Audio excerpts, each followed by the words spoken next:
Of Matthew, उसका 6 अध्याय, इसकी 22 आयत।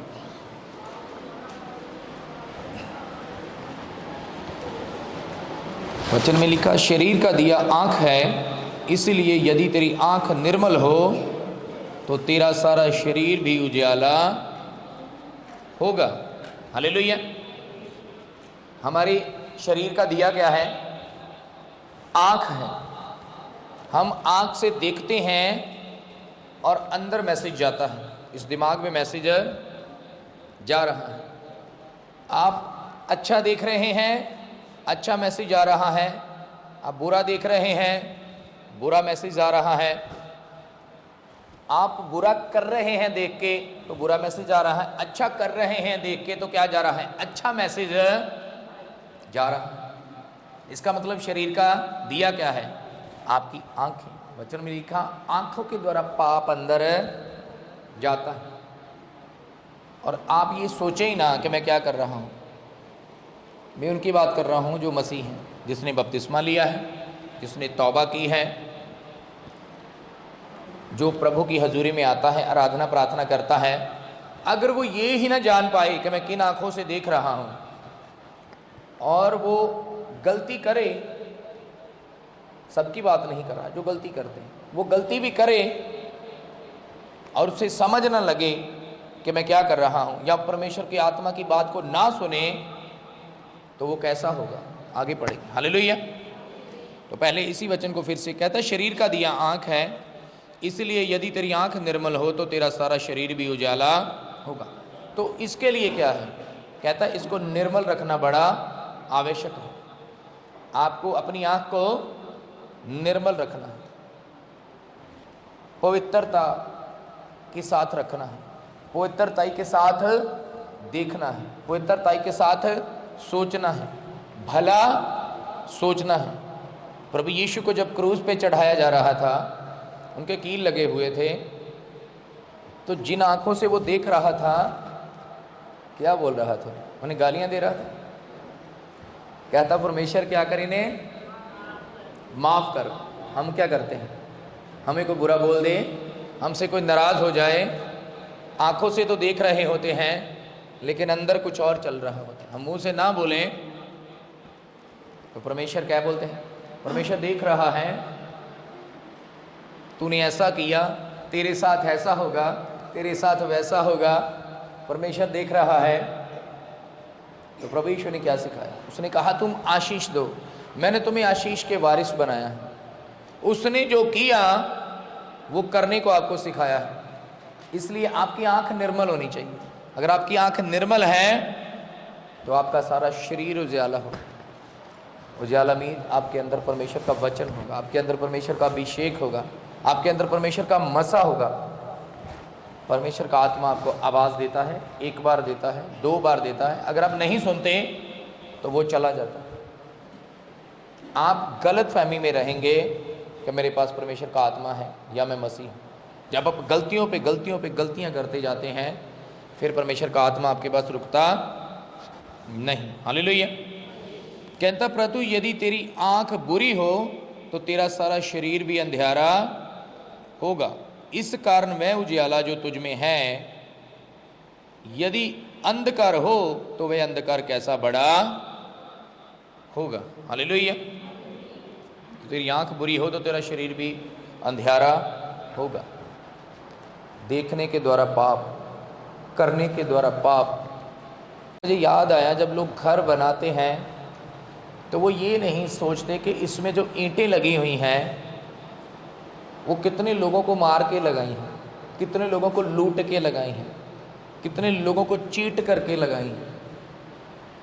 तो वो अपना घर बना रहा है, यहाँ वो अपनी कब्र बना रहा है, उसे ये भी नहीं पता। तो परमेश्वर का वचन हमें क्या सिखाता? कहता लूटपाट करने वालों से, काट कूट करने वालों से बच के। हालेलुया। तो इसका मतलब क्या है? उनके विषय में बोला गया, उनके अंदर कितना बड़ा अंधेरा होगा। अंधेरा ही अंधेरा भरा हुआ है उनके अंदर। उन्हें पता ही नहीं है कि हम घर नहीं बना रहे, हम अपनी कब्र बना रहे हैं। इससे हमें आशीष नहीं मिलेगी। वचन में लिखा जब तक यहोवा ना चाहे घर बनाने वाले की मेहनत व्यर्थ है। ये क्यों नहीं कहा कि जब तक यहोवा ना चाहे उसका घर बन नहीं सकता? उसने कहा घर बनाने वाले की मेहनत व्यर्थ है, अगर वो बना भी ले तो भी व्यर्थ है। जैसे परमेश्वर के लोगों के लिए उनकी लंबी उम्र क्या है? परमेश्वर की ओर से आशीष है। लेकिन उसने कहा अगर पापी लंबा जीवन जी भी ले तो वो मेरे सन में क्या है? श्रापित है। तो दो चीजें आ गई। लाजर अगर गरीब था, बीमारी में था, तो वो कहां गया? अब्राहम की गोद में। और जो धनवान था वो कहां गया? हालेलुया, कहां गया? तो मैं आपको इसलिए बता रहा हूं वचन को बोल के, ताकि आपको पता चले हर चीज पैसा नहीं होती। वो चाहे किसी को मार के लिया हो, चीट करके लिया हो, लूट के लिया हो, हम देखते तो होंगे, लेकिन जब आप प्रार्थना करेंगे परमेश्वर का आत्मा आपको बताएगा कि ये कितने लोगों को लूट के बनाया। तो अगर वो शांति चली गई तो क्या फ़ायदा वो बनाएगा? तो वचन में क्या लिखा? तो अगर तेरे अंदर अंधेरा होगा तो तुझे नहीं दिखेगा मैं क्या कर रहा हूँ, लेकिन जब तेरी आंख निर्मल होगी तब तेरे अंदर क्या होगा? तेरे अंदर दयालगी होगी, तू दया करने वाला होगा, तू भला करने वाला होगा, तू लूटने वाला नहीं होगा, तू उसकी सिचुएशन को समझने वाला होगा, उसको ब्लैकमेल करने वाला नहीं होगा। अच्छा तेरा ये काम है, चल तो अब तू फंस गया है, ऐसे ही होगा। हालेलुया। तो प्रभु यीशु ने कहा क्या बनो? दयावान बनो जैसे तुम्हारा पिता दयावान है। और ये आंख के देखने से ही शुरू होता है। हालेलुया। और होता क्या है? जब मत्ती 7:1 में पढ़ते हैं, कहता दोष मत लगाओ कि तुम पर भी दोष ना लगाया जाए। हम किसी के विषय में जब बातें कर रहे होते हैं, किसी की बुराई की, तो पहले हमें अपने आप को जांच लेना चाहिए। हम क्या परमेश्वर में संपूर्ण हैं, पूरे हैं? और जो ऐसा होगा वो कभी बात नहीं करेगा किसी बुराई की। हालेलुया। तो जब हम किसी की बुराई की बात कर रहे हैं, प्रभु यीशु के पास जब वो एक लेडीज़ को लेके आए जो व्यभिचार में पकड़ी गई थी, तो फरीसियों ने कहा प्रभु हमारी व्यवस्था तो ये कहती कि इसको पत्थर मार मार के मार डालो, तू क्या कहता है? कहता तुम में से पहला पत्थर वो मारे जिसने पाप नहीं किया। क्यों? क्योंकि प्रभु यीशु ने उनको अंदर से खोल के रख दिया कि तुम में से एक भी धर्मी नहीं है। और सब ने क्या किया? पत्थर फेंक, क्योंकि उन्हें पता हम तो पापी हैं, हमने तो जिंदगी में कभी ना कभी पाप किया है। तो फिर हम कैसे पत्थर मारें? सिर्फ एक वर्ड के द्वारा, प्रभु के एक वचन के द्वारा उनके पत्थर हाथ से निकल गए। तो ये भी वही है, जब हम दोष लगा रहे होते हैं, हम पत्थर मार रहे होते हैं। हालेलुया। तो वचन को अपने दिल में बांध के रखना है कि आपको वचन याद आए कि अगर तूने कभी पाप नहीं किया फिर पत्थर मार। तो फिर क्या करो आप वो बातों के पत्थर मारना बंद कर दो, चुगली के पत्थर मारना बंद कर दो, बुराई के पत्थर मारना बंद कर दो। तो फिर तुम्हें भी पत्थर नहीं पड़ेंगे, तुम्हारे ऊपर भी दोष नहीं लगाया जाएगा, तुम्हारी ज़िंदगी में भी कभी ऐसी सिचुएशन नहीं बनेगी कि तुम्हारे ऊपर दोष लगे। हालेलुया। तो इसलिए वचन बोलता है, वचन आपसे बात करता है। आप में से किससे बात कर रहा है? दाऊद कहता है इंसान का पाप सर्वदा उसके सामने बना रहता है, उसको पता है कि मैंने कौन सा पाप कब किया था, लेकिन उसका सल्यूशन तो परमेश्वर ने कर दिया ना, यीशु मसीह नासरी के नाम से। अगर तू यीशु के नाम से तौबा करे तो तू बचाया जाएगा। हालेलुया। तो हमें क्या करना है? उन चीज़ों से बाहर निकलना है। मैं आपको क्या बता रहा हूँ, लेफ्ट से राइट में आना है। हालेलुया। पापों से निकल के परमेश्वर के राज्य में आना है आपने। हालेलुया। तब आप आगे बढ़ेंगे। वचन में लिखा क्योंकि जिस प्रकार तुम दोष लगाते हो उसी प्रकार तुम पर भी दोष लगाया जाएगा, और जिस नाप से तुम नापते हो उसी नाप से तुम्हारे लिए भी नापा। कहता तुम दोष लगाते हो तो तुम्हारे ऊपर भी क्या लगाया जाएगा? दोष लगाया जाएगा। एक दिन ऐसी सिचुएशन बन जाएगी कि तुम पे दोष लगे। जिस नाप से तुम नापते हो उसी से तुम्हारे लिए भी नापा जाएगा। तो याद रखिए, जो आप अंदर रख के बैठे हैं दूसरे के प्रति, वैसा ही हो। नहीं तो बहुत सी स्टोरियां आपको मिल जाएंगी। बीते दिनों में भी मेरे मदर एक स्टोरी ऐसी बता रहे कि जो आपने बोया है वो आपको काटना पड़ेगा। अगर आपने अच्छा बोया है आपको अच्छा काटना पड़ेगा, अगर आपने बुरा बोया है आपको बुरा काटना पड़ेगा। क्यों? क्योंकि हम हमेशा क्या करते हैं, हम अपने अच्छे कामों को याद रखते हैं, बुरे कामों को कभी याद नहीं रखते, और अच्छे कामों को दिखा के करते हैं, मैं ये अच्छा अच्छा कर रहा हूँ, हालेलुया। लेकिन वचन क्या कहता है? कहता तेरे दूसरे हाथ को पता भी ना चले तुमने कुछ दिया है, तुमने कुछ अच्छा किया है, हालेलुया। तो जब उसका उत्तर देगा तो परमेश्वर देगा, हालेलुया। तो आपको क्या करना है? हमें इन चीज़ों से बाहर आना है। ये ऐसे हैं जैसे बहुत ज़्यादा गंदगी होती है और वो साफ़ नहीं होती। हम फिनाइल से भी करते हैं, वो होती नहीं, फिर तेज़ाब डालते हैं, हालेलुया। और ये ऐसे पाप के दाग हैं जो जाते नहीं हैं।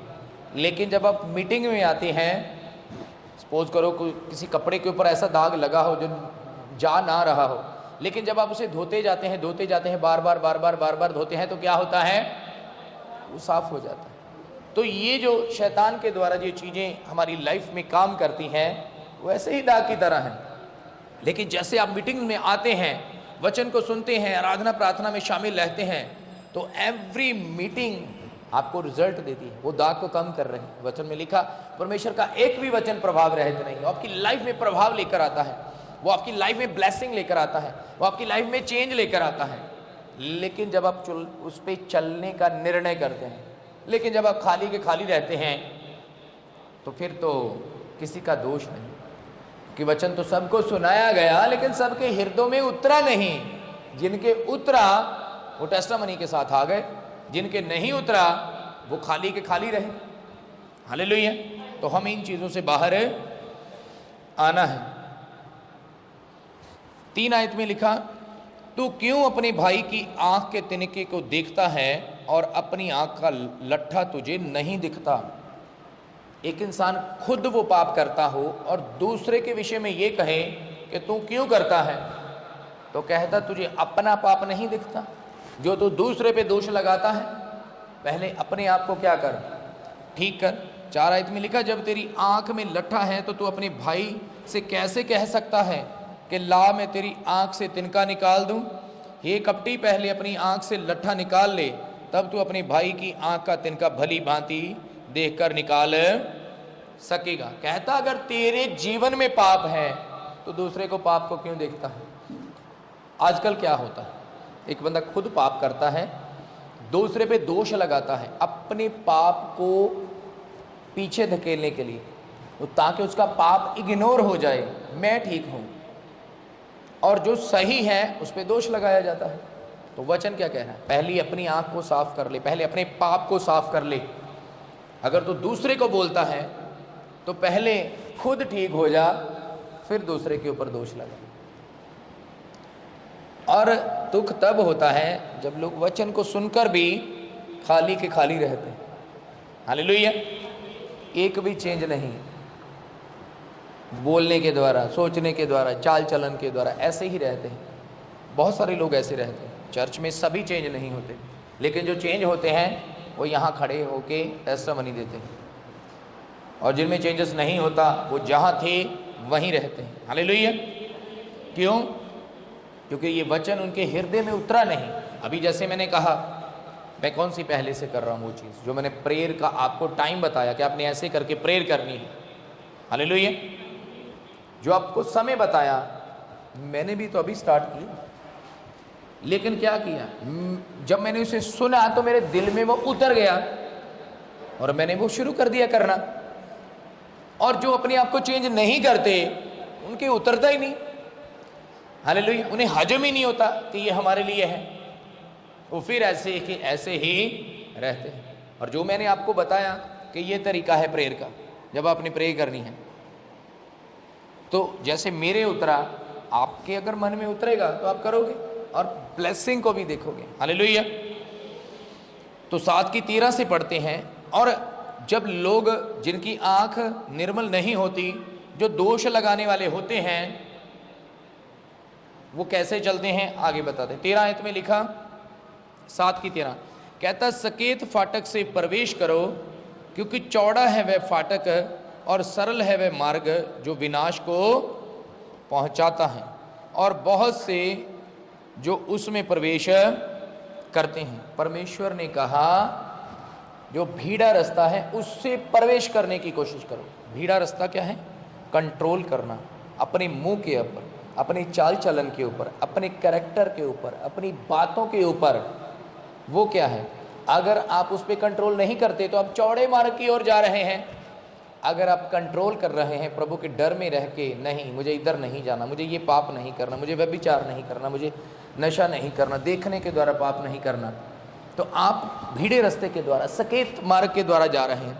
तो वचन में क्या लिखा कि आसान लगता है उन लोगों को चौड़ा मार्ग पे जाना, क्योंकि चौड़ा है वह फाटक और सरल है वह मार्ग जो विनाश को पहुंचाता है।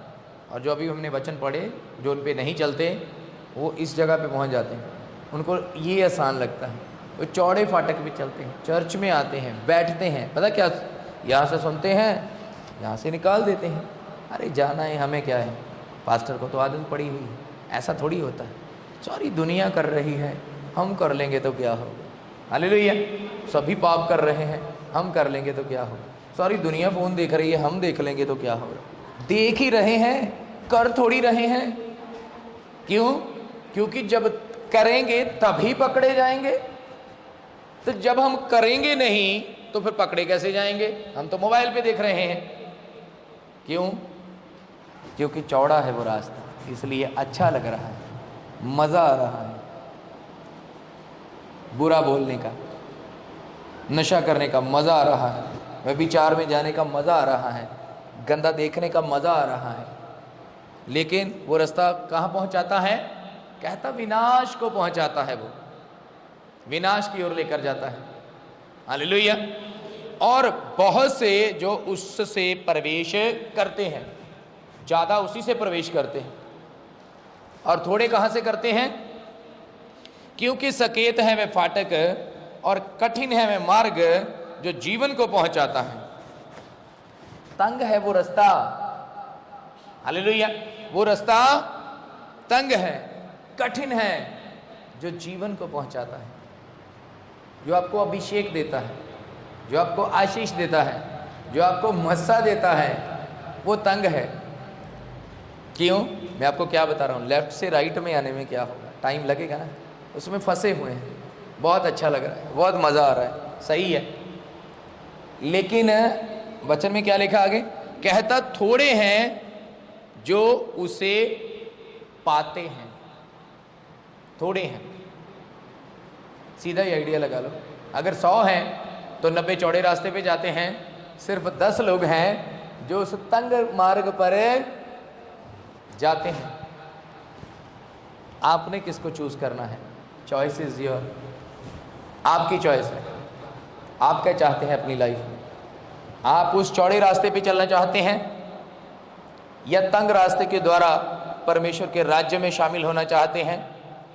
क्या आप चाहते हैं उसकी दया सदा पीढ़ी दर पीढ़ी आपके परिवार में बनी रहे, या ऐसे चलना है ऊपर नीचे, कभी प्रेयर बढ़ गई, कभी कम हो गई, फिर पाप में चले गए, कभी व्यभिचार ने फिर नशा कर लिया, फिर वापस आ गए, तो ऐसे चलेगा नहीं। अब्राहम से कहा, परमेश्वर ने कहता सीधा चलता जा और सिद्ध होता जा।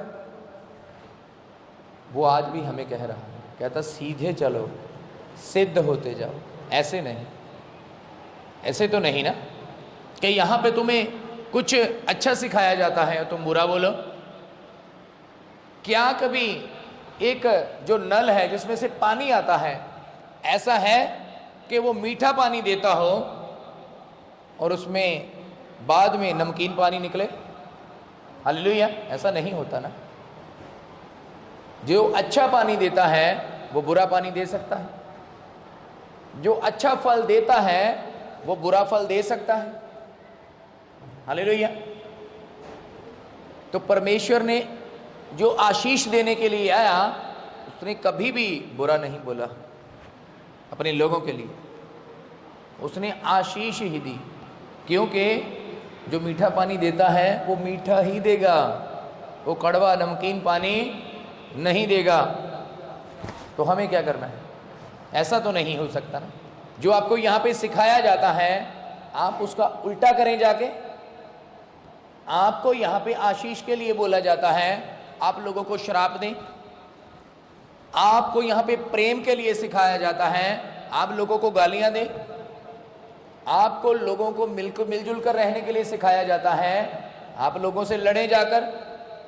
तो ऐसा तो नहीं हो सकता ना कि जो सिखाया जाता है आप उसका उल्टा करें और फिर परमेश्वर से आशीष मांगें, और ऐसे आशीष मांगें कि देखने वाला ये सोचे कि ये बहन, ये भाई जितना पवित्र आत्मा में भर के गाता है ना, इसके जैसा तो कोई है ही नहीं। क्यों? क्योंकि आपने वही वचन, आप देखने के ऊपर विश्वास करते हो। हम अगर बुरा कर रहे हैं तो कर थोड़ी रहे हैं, देख ही रहे हैं। और ऐसे लोग पता क्या कहते हैं? वो ये सोचते हैं कि जब मैं चर्च में हूँ तब तो मुझे सभी देख रहे हैं, मैं पवित्र आत्मा में भरता हूँ, प्रार्थना करती हूँ, ये है वो है, लेकिन जब मैं मोबाइल में देख रहा होती हूँ तो तब कोई नहीं देखता। तो याद रखिए, आपका ऐसा करना यहोवा देखता है कि आप सच में परमेश्वर से प्रेम रखते हैं या नहीं। कुछ समय बाद ही उसका उत्तर मिल जाएगा। जब टेस्टामनी नहीं आएगी ना तो लोगों को पता चल जाएगा। परमेश्वर उत्तर देता है ना हमारी टेस्टामनी का, परमेश्वर अपने मसीह का उत्तर देता है, परमेश्वर अपने अभिषेक का उत्तर देता है ना। लेकिन अगर उसमें कुछ मिलावट करें तो फिर लोग जान जाएंगे ये क्या कर रहा था, ये तो ड्रामा कर रहा था। हालेलुया। अगर मैं जो मैंने आपको विषय बताया प्रार्थना करने का, मैं खुद करूँ ही ना, और मैं आपको पहले ही बोल दूं, अच्छा जी मैं आज से करूँगा या कल करूँगा, आप भी करना, क्या आप करोगे? नहीं कर पाओगे। और अगर आप में से बहुत से भाई बहन ऐसे हों, चलो देखते हैं, पास्टर जी ने बोल दिया, इन्हें पहले ये तो कहें चलो करते हैं प्रार्थना, और बाद में मुझसे हो ही ना, मैं बाद में भागता फिरूँ कि मैंने क्यों कह दिया इन्हें, क्योंकि खुद तो मैं करता नहीं और ना मुझसे हो रही है, तो बोल के खुद फंस गया। तो इसलिए ज़रूरी क्या है, पहले खुद, मैं आपको क्या बोलता हूँ, मैं यहाँ खड़े होके जो करता हूँ वो बोलता हूँ, जो मैं नहीं करता वो मैं कभी नहीं बोलता। तो आपको क्या करना है? आपको परमेश्वर के सन्मुख पहले वो करके दिखाना है, उस वचन को पूरा करके दिखाना है, फिर उसकी आशीष मिलेगी। आपको भटकना नहीं। बहुत से लोग भटकते हैं, जो लोग भटकते रहते हैं खाली आशीष पाने के लिए भी, और खुद प्रेयर नहीं करते, खुद प्रभु की हजूरी में नहीं जाते, खुद पश्चाताप नहीं करते। और मैं आपको जिस प्रेयर के विषय में बता रहा हूँ ना, ये बंधन मुंधन शराब शुरूप ऐसे तोड़ देगी। आपको शुरू करना है बस। अगर आपके पास समय है तो उसे वेस्ट मत करो। अगर आप घर में हो, अगर आप स्टूडेंट भी हो तो आपके लिए अच्छा है। हाँ, मैं मानता हूँ आप 9 से 10 नहीं कर पाएंगे, 12 से 1 नहीं कर पाएंगे, लेकिन जैसे ही स्कूल से आए तब तो कर सकते हैं, जैसे ही 6 बजे तब कर सकते हैं, रात के 9 बजे तब कर सकते हैं, लेकिन आपने उसको बढ़ाना है। और अगर आप ये कहें मैं ये कर रहा था, वो कर रहा था, तो मेरे पास भी बहुत से काम है करने के, मैंने भी उन चीज़ों को छोड़ के, तभी तो परमेश्वर खुश होगा कि आप क्या बलिदान करते हैं उसके लिए, क्या छोड़ते हैं उसके लिए। और नींद से लोगों को बहुत प्रेम होता है, जब अपनी नींद को छोड़ के प्रेयर करते हैं तब परमेश्वर जानता है आप सच में बलिदान कर रहे हैं। और अगर आपने सोया तो फिर पता ही नहीं, 10-12 घंटे सोते ही रहना है। हालेलुया। और यहाँ पे बोला गया कि 6 से 7 शाम को भी प्रार्थना करनी है, और ये ना हो कि 6 बजे सोए और सुबह 9 बजे तक उठे ही नहीं, 12-13 घंटे सोते ही रहे, उससे भी ज़्यादा, तो उसका क्या फ़ायदा। अपने आप को तोड़ना मतलब संसार से तोड़ के लेके आना है परमेश्वर में। और मैं कहता हूँ आप ऐसी प्रेयर भी करोगे ना, आपकी नींद वैसे पूरी हो जाएगी।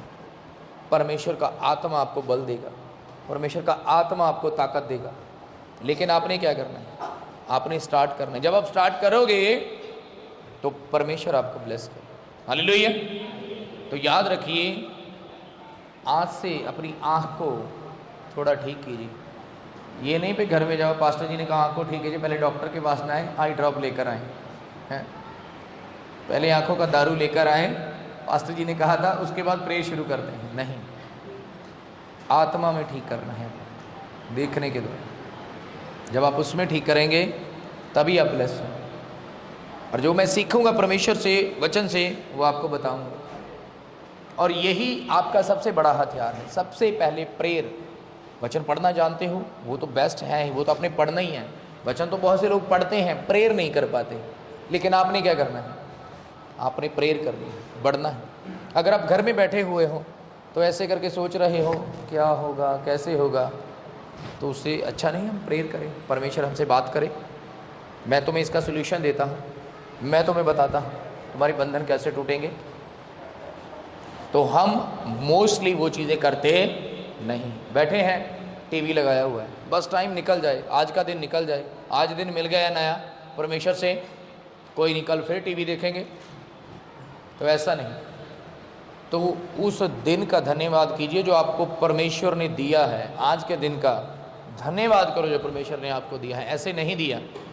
बहुत से लोग सुबह घर से निकले, अब तक ख़त्म भी हो गए, और बहुत से लोग शाम तक ख़त्म हो जाएंगे, घर नहीं पहुंच पाएंगे।